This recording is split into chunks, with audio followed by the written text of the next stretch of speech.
على عباده الذين اصطفى أما بعد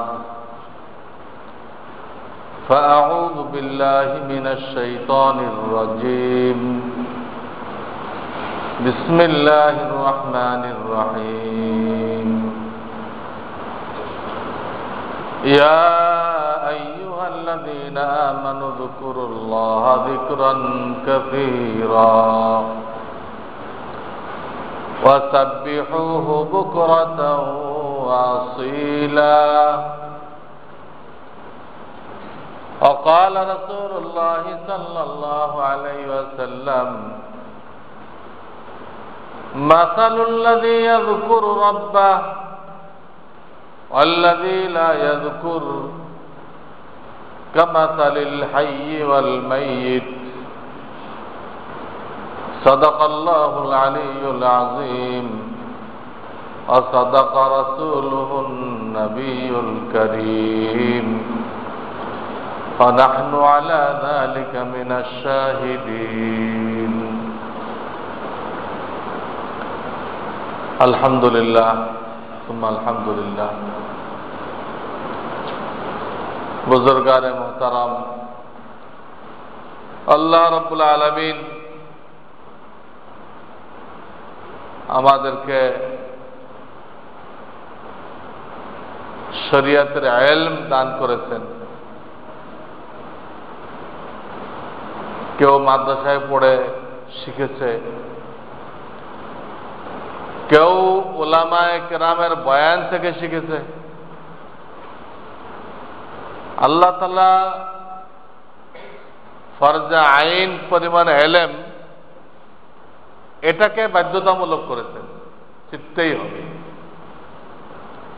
এখানে তিনি কাউকে ছাড় দেন নাই।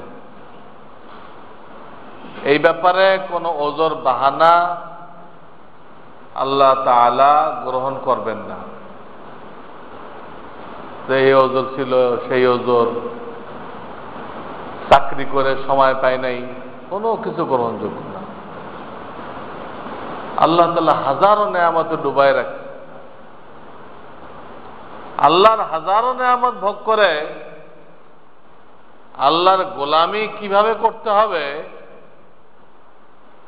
এইটুক এলেম শিক্ষা করার তার সুযোগ হলো না, এটা কোনো অবস্থায় গ্রহণযোগ্য না। এই জন্য গ্রহণযোগ্য না যে আল্লাহ তাআলা গ্রহণ করার তরিকা নির্দিষ্ট করেন নাই, যে নির্দিষ্ট ওই তরিকায় শিখতে হবে। তাহলে অনেকের হয়তো ওজর বা সমস্যা হইত। তরিকা আল্লাহ নির্দিষ্ট করেন নাই। আল্লাহ তাআলার ফরমান হলো ফরজ এলেম যেটুক মোটা মোটা কয়েকটা কথা, মোটা মোটা কয়েকটা কথা ঈমানের ব্যাপারে, ইবাদতের ব্যাপারে, হালাল রিজিকের ব্যাপারে, বান্দার হক, অন্তরের রোগের চিকিৎসা, মাত্র এই পাঁচটা জিনিসের ব্যাপারে তোমরা কিছু এলেম শেখো। কিভাবে শিখবে এটা আল্লাহ তাআলা নির্দিষ্ট কোনো পন্থা বলেন নাই। কেউ মাদ্রাসায় ভর্তি হয়ে শিখতে পারে, কেউ কোনো হাক্কানি আল্লাহওয়ালা পীরের খানকায় যাতায়াত করে শিখতে পারে, কেউ দাওয়াত ও তাবলীগের যে মেহনত চালু আছে দুনিয়াতে, নিরলস মেহনত, কোনো স্বার্থ নেই, এই মেহনতে শরীক হয়ে শিখতে পারে। কেউ মজলিসে দাওয়াতুল হক নামে যে অরাজনৈতিক মেহনত হইতেছে, উজু নামাজ সব হাতে কলমে দেখানো হইতেছে, এখান থেকে শিখতে পারে। কেউ নুরানি পদ্ধতির নামে মানুষকে কোরআন এবং জরুরি এলেম শিক্ষা দেওয়া হইতেছে, 1 মাসে বা 40 দিনে, ওইখান থেকে শিখতে পারে। কেউ ওলামাদের যে মজলিস হয়, এই মজলিসে যাতায়াত করে শিখতে পারে। তো শেখার সোর্স অনেক, পদ্ধতি আল্লাহ তাআলা অনেকগুলো রাখছেন।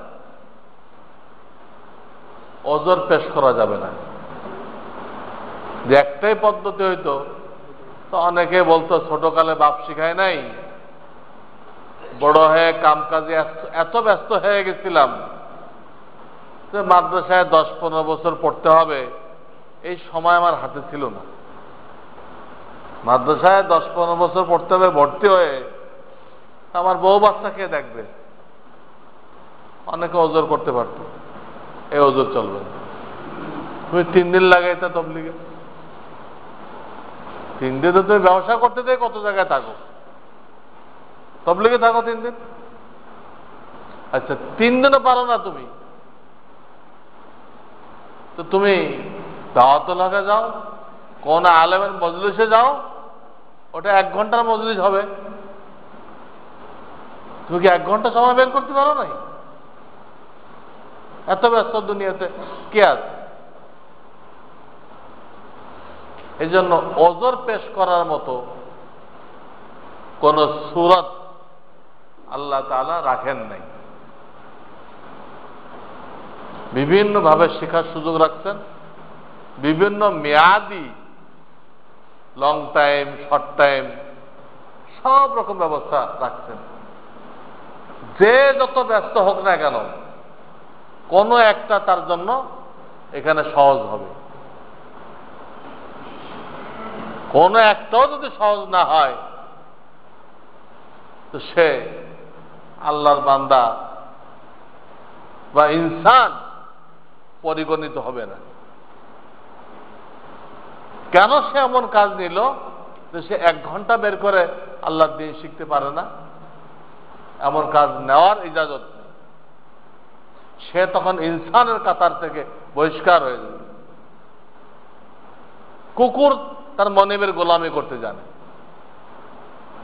তা ঘোড়া তার মনিবের গোলামি করতে জানে। তুমি আশরাফুল মখলুকাত হয়ে তোমার মনিবের গোলামি করতে জানলে না, কিসের মানুষ? উলাইকা কাল আনআম বাল হুম আযাল, চতুষ্পদ জন্তু তার থেকেও নিকৃষ্ট। এই জন্য জীবনের লক্ষ্য উদ্দেশ্য এইটা যে আল্লাহ তাআলা বহু সোর্স রাখছেন, বহু মাধ্যম রাখছেন ফরজ এলেম শিক্ষা করার জন্য। যার জন্য যেটা সহজ সে ওটা গ্রহণ করুক, করে নিজেকে আদর্শ মানুষ তৈরি করুক। শিক্ষার অর্থ কি? শিক্ষার অর্থ কি? শিক্ষিত লোকের অর্থ কি? বর্তমান জামানায় আমি আগেও বলেছিলাম, আমাদের ছেলেপেলেরা বুঝছে যে কতগুলো শব্দ মুখস্থ করা, গ্রামার মুখস্থ করা, আর চটপট করে ইংরেজি বলতে পারা, বাস এ শিক্ষিত হয়ে গেছে। ইংরেজি কইতে এর মুখে বাঁধে না, কাজে কি হয়ে গেছে? বিশাল শিক্ষিত হয়ে গেছে। অথবা সে অ্যাডভোকেট হয়ে গেছে, অথবা সে ব্যারিস্টার হয়ে গেছে, তো বিশাল শিক্ষিত হয়ে গেছে। এইগুলো কোন শিক্ষার মধ্যে পড়ে? আল্লাহ যেটাকে শিক্ষা বলেছেন তার মধ্যে কি ব্যারিস্টার পড়ে না অ্যাডভোকেট পড়ে? কেউ পড়ে না। এগুলো দর্জি বিদ্যার যে দাম, একজন ব্যারিস্টারের সেই দাম। দর্জিও টাকা কামাইতেছে, ব্যারিস্টারও টাকা কামাইতেছে, বাবুর্চি আরো বেশি কামাইতেছে। বাবুর্চিরা এক এক পাক করে এক এক দিনে 10,000 টাকা বিল পায়, 20,000 টাকা বিল পায়। কিন্তু সরকারের সর্বোচ্চ চাকরি যারা করে তারা পায় না এটা। তাহলে তাদের থেকে এর ডিগ্রি আরো বড় হয়ে গেল। এজন্য আমরা যেভাবে শিক্ষা মনে করি, এটা আল্লাহর দরবারে শিক্ষার মধ্যে পড়ে না। এটা দুনিয়ার হেকমত হুনার, দুনিয়ার হেকমত হুনার, আয় রোজগার করার একটা পন্থা, আয় রোজগার করার একটা পন্থা। শিক্ষার অর্থ হল আদর্শ, এবং সেটা মুসলমানের জন্য নবী মুহাম্মদুর রাসূলুল্লাহ সাল্লাল্লাহু আলাইহি সাল্লামের আদর্শ, মাও শতকের আদর্শ না। আজকাল তো সবার আদর্শ, যে যে পার্টি করে তার নেতার আদর্শ, সবার আদর্শ। আরে ভাই, এত আদর্শ করতে গেল, এত আদর্শ তো হবে না। মুসলমানের জন্য আদর্শ একটাই, মুহাম্মদুর রাসূলুল্লাহ সাল্লাল্লাহু আলাইহি ওয়াসাল্লাম। এই আদর্শ হাসিল করার নাম শিক্ষা। আর যার মধ্যে এসে গেল তার নাম হলো শিক্ষিত মানুষ, তার নাম হলো শিক্ষিত মানুষ। এই হলো শিক্ষা আর শিক্ষিতর ব্যাখ্যা, যেটা আমাদের স্কুল কলেজের ছাত্র তো দূরের কথা, শিক্ষকরাও বলতে পারবে কিনা আল্লাহ ভালো জানেন। তো শিক্ষা কি, শিক্ষিত মানুষ কাকে বলে? শিক্ষিত মানুষ তাকে বলা হবে, আমি মুসলমানের কথা বলতেছি, কাফের কথা বলতেছি, কাফের কথা ওইগুলোই শিক্ষা।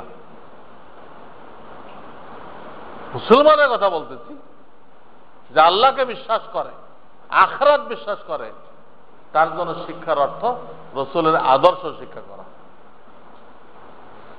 শিক্ষিতের অর্থ হলো সে রাসূলের আদর্শ জানে, প্রত্যেকটা কাজে তার নবীর কি আদর্শ, খালি নামাজ রোজা না, খানা খাওয়ার ব্যাপারে নবীর আদর্শ কি, টয়লেটে ঢুকবে নবীর আদর্শ কি, দোকানদারি করবে নবীর আদর্শ কি, লেনদেন করবে নবীজির আদর্শ কি, প্রত্যেকটা ক্ষেত্রে নবীজির আদর্শ রয়ে গেছে, হাদিসের কিতাবে লিপিবদ্ধ করা আছে। এইটা নিজের ভিতরে হাসিল করা, রপ্ত করা, এর নাম শিক্ষা। আর যখন রপ্ত করা হয়ে গেল, আমলে এসে গেল, ওই লোকটা শিক্ষিত, শিক্ষিত বলা হবে তাকে।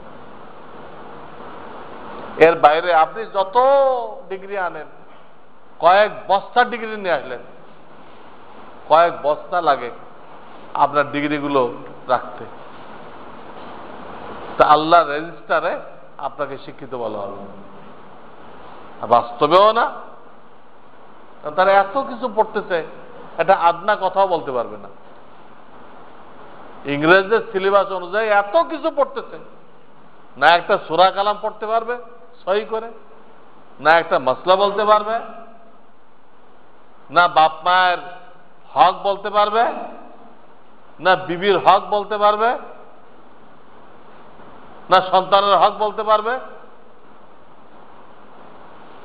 না কোনটা হালাল কোনটা হারাম বলতে পারবে, কোনটাই বলতে পারে না। অথচ সে বিশাল ডিগ্রিধারী মানুষ, কোনটাই বলতে পারে না। তার কোনো বইতেই নেই যে এত পড়া পড়ছে, এত পড়া পড়ছে, তার জন্য এতগুলো রাখা হয়েছে, ঘরের ভিতরে টিচার রাখা হয়েছে তারা পড়ানোর জন্য, সব পড়ে ফেলছে। তার কোনো বইতে ঈমান কাকে বলে, ঈমান কিসে নষ্ট হয় নেই, কোরআন সহি পড়া নেই, নামাজ কিভাবে পড়তে হবে, কি কাজ করলে নামাজ ভঙ্গ হয়ে যায়, কার পরে যাকাত ফরজ, কার পরে হজ ফরজ নেই, কোন রিজিক হালাল কোনটা হারাম তার বইতে নেই, কোন হক সে জানে না,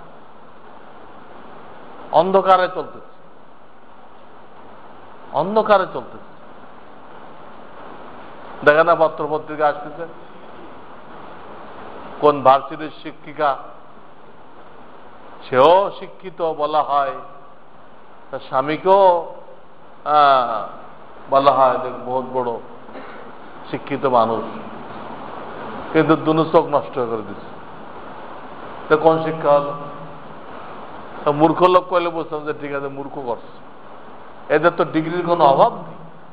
তা হলো কেন? যেখানে আল্লাহ রসুল সাল্লাল্লাহু আলাইহি সাল্লাম বলতেছেন ফাইন্না খায়রাকুম খায়রুকুম ইলা আহলিহি ওয়া আনা খায়রুকুম ইলা আহলি, তোমাদের মধ্যে সেই সর্বোত্তম যে তার বিবির নিকটে উত্তম, এবং আমি তোমাদের মধ্যে উত্তম কারণ আমি আমার বিবিদের নিকটে উত্তম। এই হাদিস দ্বারা বোঝা যাচ্ছে কোন মানুষ তার জীবন সঙ্গিনী বিবির উপরে জুলুম অত্যাচার করে, তার হক নষ্ট করে আল্লাহওয়ালা হয়ে যাবে, আল্লাহকে খুশি করবে, আল্লাহ রসুলকে খুশি করবে, এর কোনো রাস্তা নেই, শরীয়তে এর কোনো ব্যবস্থা নেই। চাবিকাঠি আল্লাহ ওইখানে রাখছেন যে আল্লাহর এক বান্দি আল্লাহর কুদরতের বন্টনের দ্বারা তোমার আন্ডারে আসছে। আল্লাহর কুদরতের বন্টন দ্বারা, এমনি আসে নাই, কুদরতের বন্টনের দ্বারা আসছে এটা। কাজেই তুমি তার সাথে কি ব্যবহার করো আল্লাহ দেখতে চান, এবং আল্লাহ কোরআনে বলেও রাখছেন ওয়াশিরুহুন্না বিল মারুফ, আমি তোমাদেরকে যে বিবি দান করেছি এদের সাথে সৎ ব্যবহার করো। তোমার ঘর করার স্বার্থে আমি তাকে কিছু কম আকল দিয়েছি, না তারা তোমাদের ঘর করতো না, তোমাদেরকে বলতো তাদের ঘর করতে, তো আর এক মুশকিল হইত। যাতে তারা আমাদের ঘর করতে বাধ্য হয় এই সুবিধার জন্য তাদের কিছু কম আকল দেওয়া হয়েছে। এতে কিছু ভুলটুল হবে, ওটা তুমি নসিহাতের মাধ্যমে কখনো ক্ষমা সুন্দর দৃষ্টিতে দেখে জীবন পার করে দাও। তো আল্লাহ তাআলা কি করবেন? তোমার অনেক ভুল আছে, তুমি আল্লাহর অনেক ইবাদত বন্দেগীতে ভুল করে থাকো, তুমি যে আল্লাহর বান্দিকে সৎ ব্যবহার করলে তো আল্লাহ তাআলা তোমার ইবাদত বন্দেগীতে যে ভুল আছে এটা আল্লাহ তাআলা কোরআনে ঘোষণা করছেন, আমার বান্দিকে যে মাফ করে দিলে আমি তোমাকে মাফ করে দিলাম। ইয়া আইয়ুহাল্লাযীনা আমানুত্তাকুল্লাহ ওয়া কুলু কওলান সাদীদা ইউসলিহ লাকুম আমালাকুম ওয়া ইয়াগফির লাকুম যুনুবাকুম ওয়া মান ইউতি'িল্লাহা ওয়া রাসূলাহু ফাকাদ ফাযা ফাওজান আযীমা। এখানে বিবিদের সাথে উত্তম কথা বলতে বলা হয়েছে, ঠ্যাস মারা, খোঁচা মারা, এই ধরনের কথা নিষেধ করা হয়েছে। এবং পরে আয়াতে আল্লাহ বলতেছেন কি ফায়দা হবে, তুমি যে এদেরকে মাফ করে দিলা, অনেক সময় দেখা যায় তরকারিতে লবণ বেশি হয়ে গেছে, তো অনেক লোক আছে স্ত্রীকে পিটাই করে, নাউযুবিল্লাহ।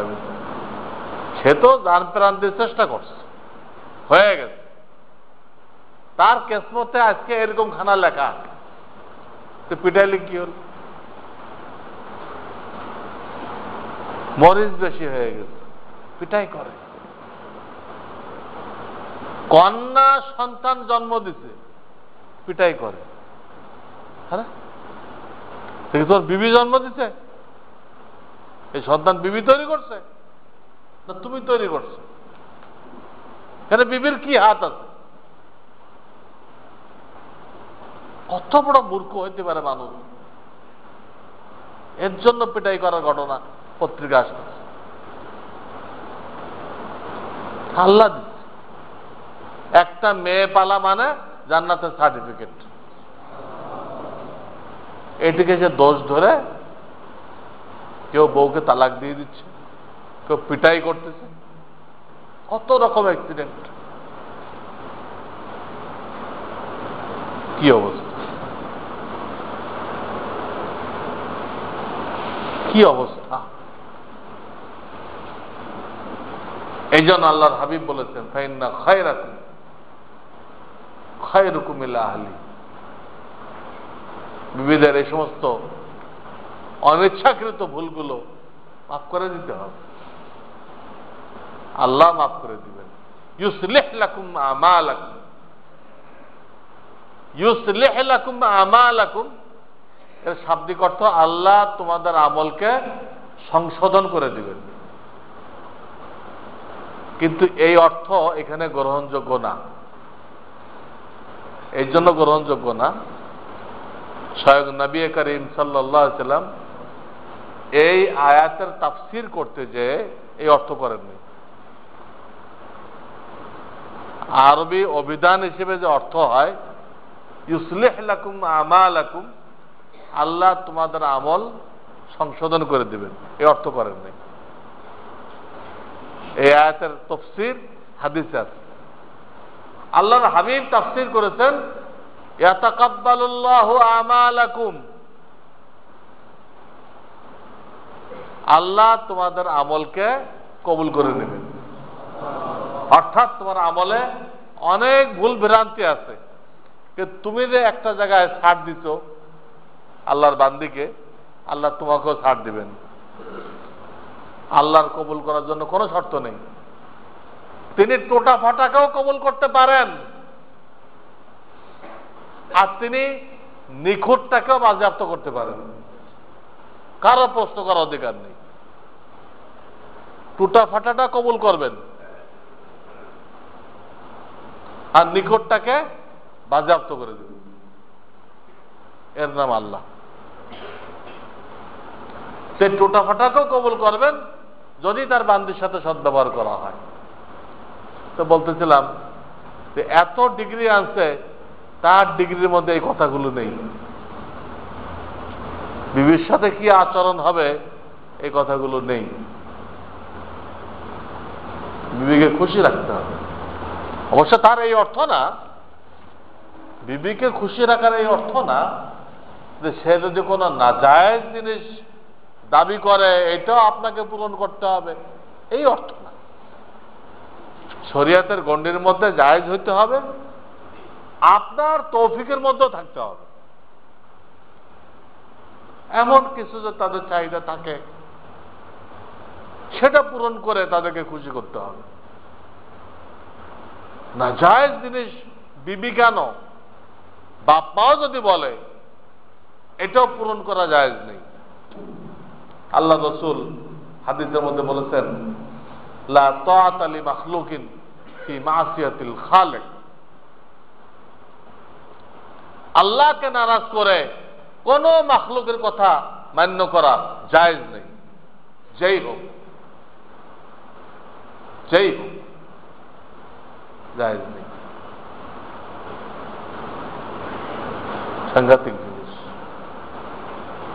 এই জন্য তাদেরকে খুশি করার এই অর্থ আমরা না বুঝি যে এখন যা বলে তাই করতে হবে, জায়েজ না জায়েজ দেখার দরকার নেই। তো বলতেছিলাম ফরজ পরিমাণ এলেম শিখতে হবে, এটাই শিক্ষা, এর নাম শিক্ষিত। এটাই শিক্ষা, এর নাম শিক্ষিত।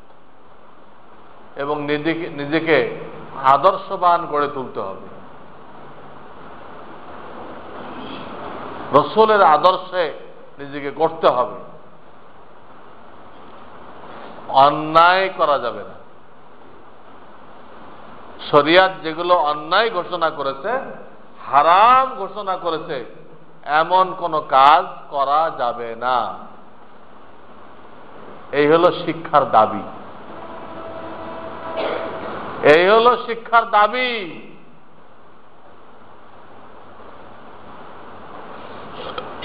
অথচ কালকে আমার কাছে এক লোক অভিযোগ করলো, একটা লোক, উনি কি কাজে ওই ইনকাম ট্যাক্সের অফিসে গেছে, অনেক অফিসারে আছে, তো কোন একজনে পাইলেন ওনার সুন্দর সুন্নতি দাড়িও আছে, টুপিও মাথায়। তো মনে করলেন যে এই লোকটার কাছে গেলে আমার কাজটা সহজ হবে।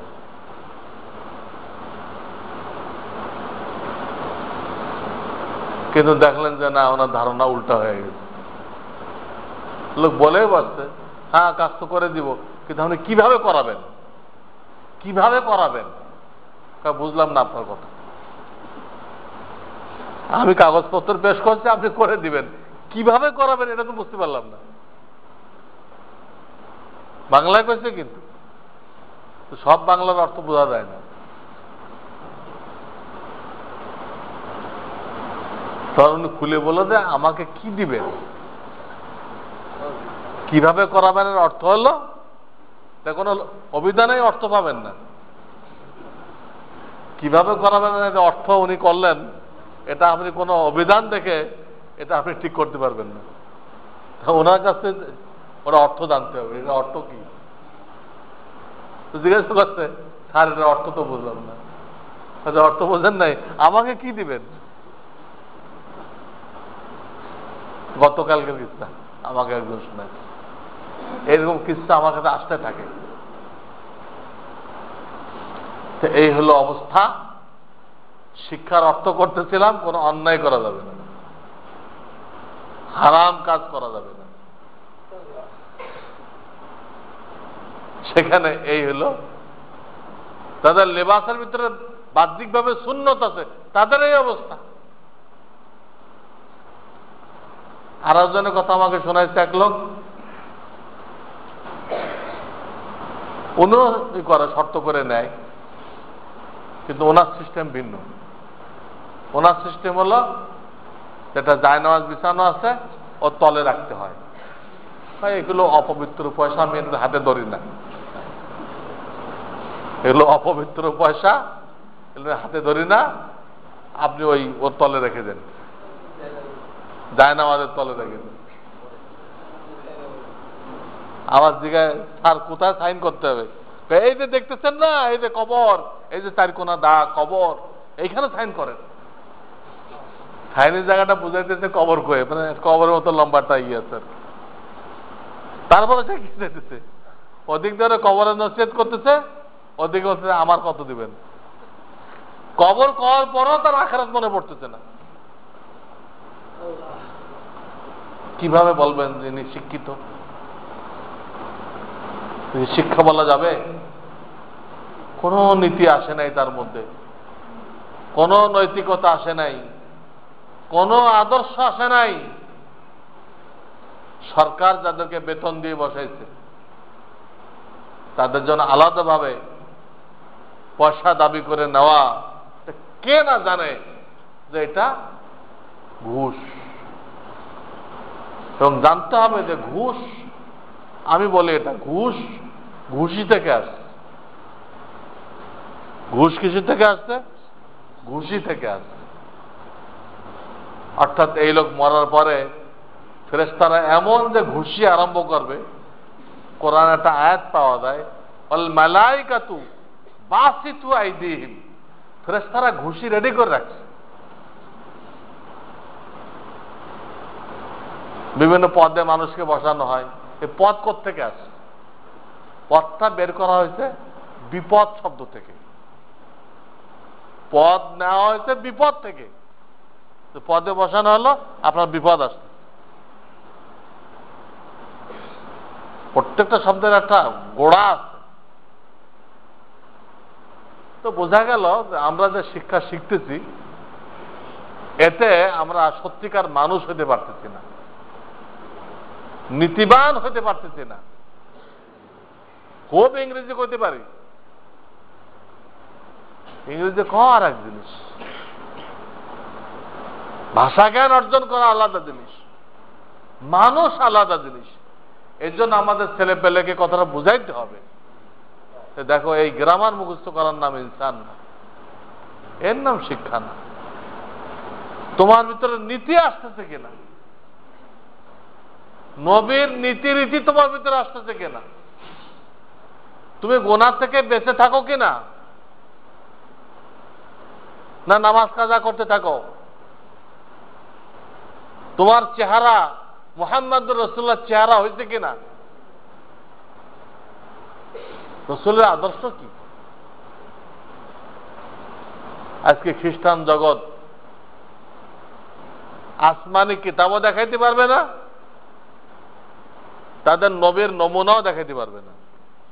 খ্রিস্টান বিশ্ব, তাদের কাছে আসমানি কোনো কিতাব নেই, এটা সেন্ট পলের লেখা কিতাব।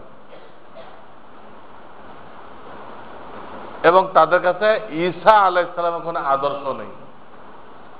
তাদের যে হেড অব দি ডিপার্টমেন্ট, হ্যাঁ, এই যারা পাদ্রী আছে, খ্রিস্টান আছে, ক্যাথলিক, এদের যে পোপ আছে, এই পোপকে দেখে আপনি ঈসা আলাইহিস সালামকে বুঝতে পারবেন না, কারণ পোপের নিজেরও দাড়ি নেই।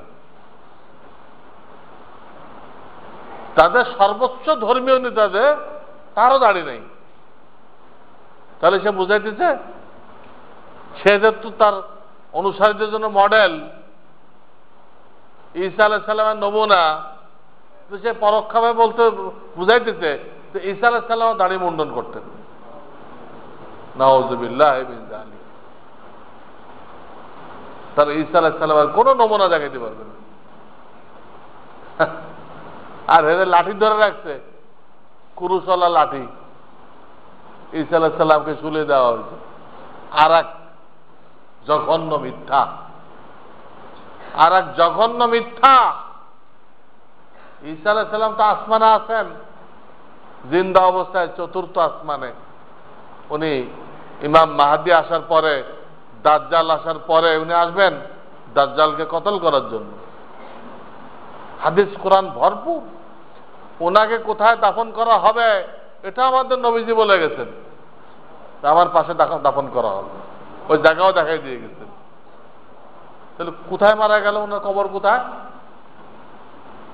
কোথায় মারা গেল? ওনাদের কইতেছে ওনাকে শুলিবিদ্ধ করে মারা হয়েছে, মারা গেলে সেই কোথায় দাফন করা হয়েছে, কবরটা দেখা। আর এই লোক সেন্ট পল, ঈসা আলাইহিস সালামের সাহাবী না, এত পরে দুনিয়াতে আসছে, তার কথা ওই কিতাবে কিভাবে আসে, কোত্থেকে আসে? এবং ঈসা আলাইহিস সালাম ক্লিয়ার বলছেন, ইয়া বানি ইসরাঈল ইন্নী রাসূলুল্লাহ ইলাইকুম, আমি সারা দুনিয়ার জন্য রসুল না, আমি বনি ইসরাঈলের নবী। খ্রিস্টানরা এখন সারা দুনিয়ায় খ্রিস্টান বানাইতেছে কেন? সারা দুনিয়ার মানুষ কি বনি ইসরাঈল? আমরা তো বনি ইসরাঈল না। তাদের নবী বলে গেছে আমি বনি ইসরাঈলের নিকটে নবী হয়ে আসছি, এটা নির্দিষ্ট সম্প্রদায়ের নবী। আর খ্রিস্টানরা তাদের নবীর কথাই মানে না। ওরা যত গরিব লোক পাইতেছে, কুমার হোক, কামার হোক, চামার হোক, হ্যাঁ, সব গড়ে বানাইতেছে। ওদের উদ্দেশ্য রাষ্ট্র ক্ষমতা দখল করা। আমাদেরকে বলা হয়েছে যে তোমরা ধর্ম নিরপেক্ষ থাকো, আর তারা সমানে খ্রিস্টান বানাইতেছে। মানে এই বাংলাদেশটাকে একটা ইসরায়েল বানাইতে চায়। ছোট্ট একটা দেশ, ম্যাপের মধ্যে বাংলাদেশে যে আপনি আঙ্গুল রাখেন, তা আঙ্গুল রাখার জায়গা হইতেছে না। ম্যাপের মধ্যে বাংলাদেশের অবস্থান এত ক্ষুদ্র যে একটা আঙ্গুলের মাথা রাখার জায়গা নেই। অথচ সারা দুনিয়ার কাফেররা মিলে এটাকে টার্গেট করছে। কেন টার্গেট করছে? যেখানে ইসলামের আলোচনা আছে, মাদ্রাসা আছে, ওলামা আছে, এইটা তাদের গাত্রদাহের কারণ। এখান থেকে আলেম ওলামা তৈরি হইতেছে, এরা সারা দুনিয়ায় ছড়াই পড়তেছে। তাদের দাওয়াতে আজকে বিভিন্ন দেশে, খোদ আমেরিকায় হাজার হাজার খ্রিস্টান মুসলমান হয়ে গেছে, মুসলমান হয়ে গেছে। এই জন্য তারা যত ষড়যন্ত্র এই দেশটাকে নিয়ে বেশি করতেছে। তো ইসরায়েল বানাই দেবে, মুসলমানদেরকে দমন করো, চীনকে রেঞ্জের মধ্যে নিয়ে আসো। আমি 1986 একটা বই লিখছিলাম, 1986 ওই বইতে লিখছি যেখানে ইসরায়েল তারা তৈরি করবে। আর এখন পত্র পত্রিকায় প্রায় দিন আসছে। কয়েকদিন আগে দেখলাম সেনা সদর দপ্তর থেকে সরকারকে সতর্ক করা হয়েছে যে পূর্ব তিমুর যেভাবে আগাইছিল, দক্ষিণ আফ্রিকা যেভাবে আগাইছিল, আস্তে করে খ্রিস্টান দেশ হয়ে গেছে, পার্বত্য চট্টগ্রাম ওইভাবে আগাইতেছে, এটাও কিছুদিন পরে একটা খ্রিস্টানদের আলাদা দেশ হয়ে যাবে। এখন থেকে সতর্ক না হলে আমাদের সেনাবাহিনী সরকারের সংশ্লিষ্ট সকলকে সতর্ক করছে, বুঝেন? অথচ ওইটাকে বিচ্ছিন্ন করার চেষ্টা কারা করতেছে? যারা করতেছে এর মধ্যে বড় একটা অংশ মুসলমান নামধারী। দিলে ইমান আছে কিনা জানি না, পাসপোর্টে আদমশুমারিতে তারা মুসলমান। তারাই ওটাকে বিচ্ছিন্ন করার জন্য চেষ্টা করতেছে। তারাই খ্রিস্টানদের তাবেদারি করে গরিব মুসলমানদেরকে খ্রিস্টান বানানোর ব্যবস্থা করে দিচ্ছে।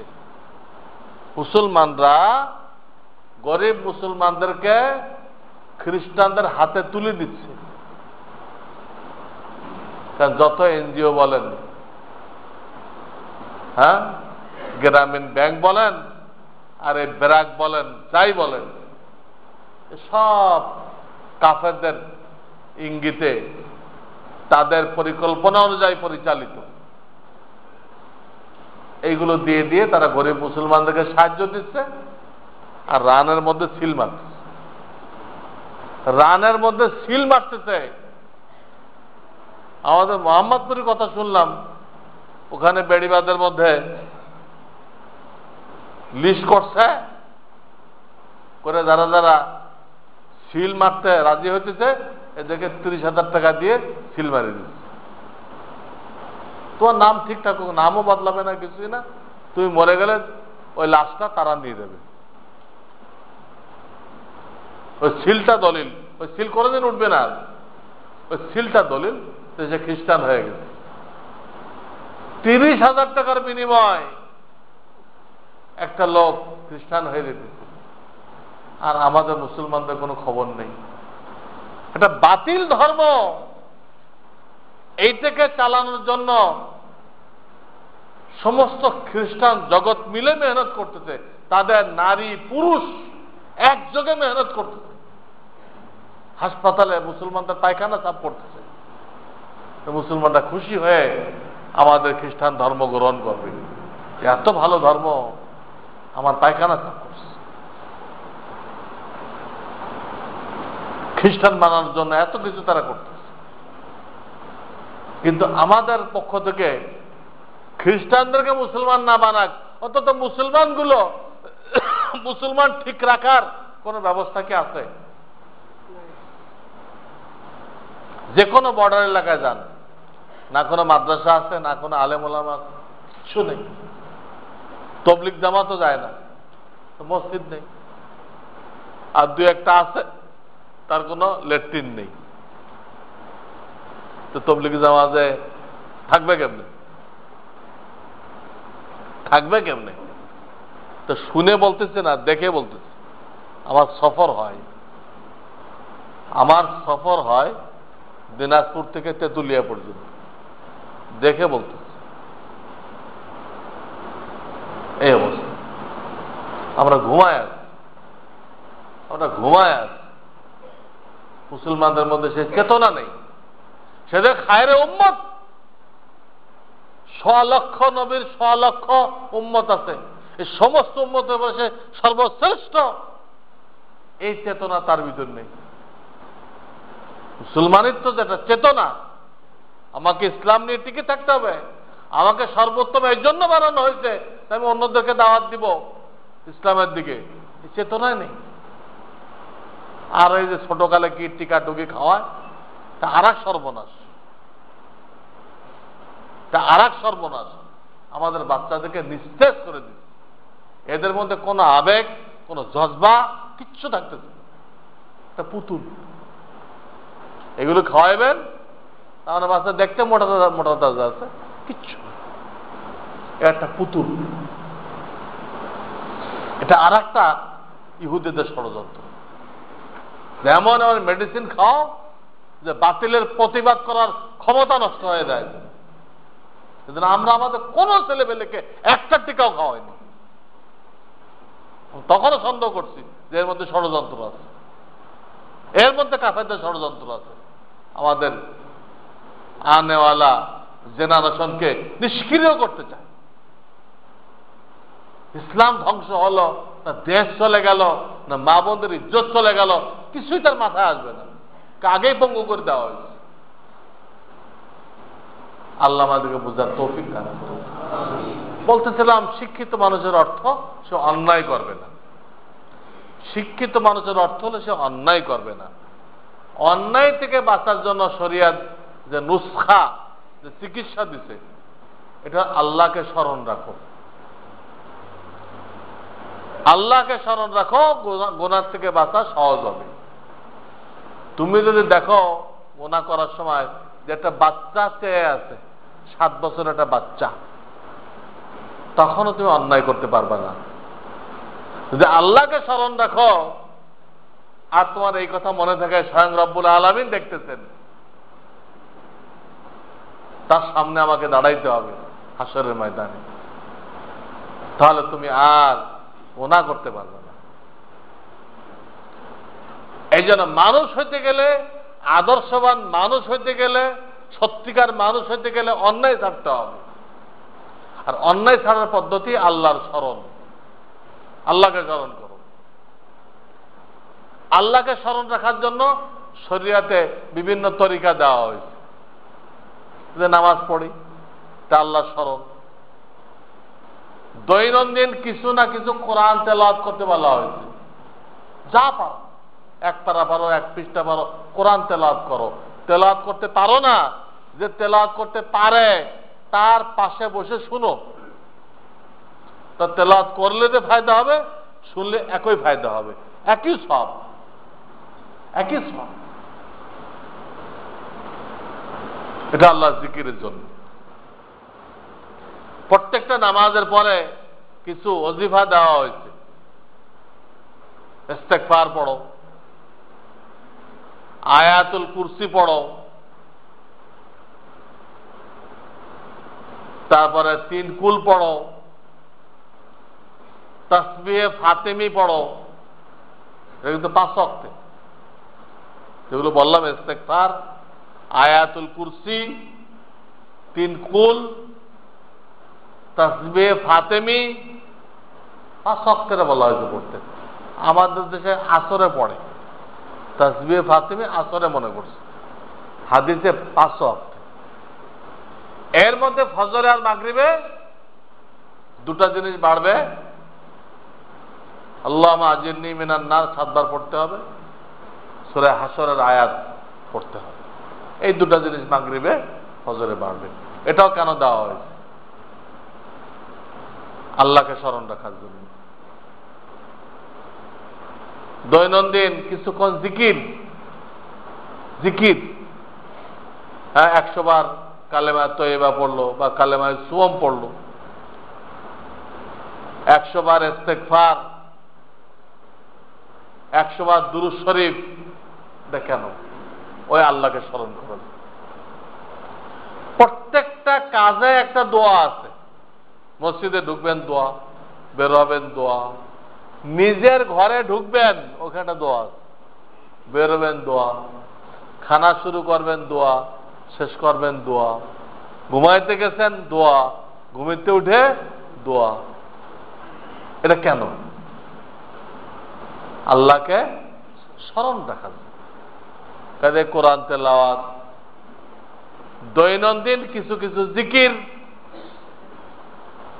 নামাজের পরে 5 ওয়াক্ত নামাজের পরের ওজিফা, আর প্রত্যেক ক্ষেত্রে একটা দোয়া।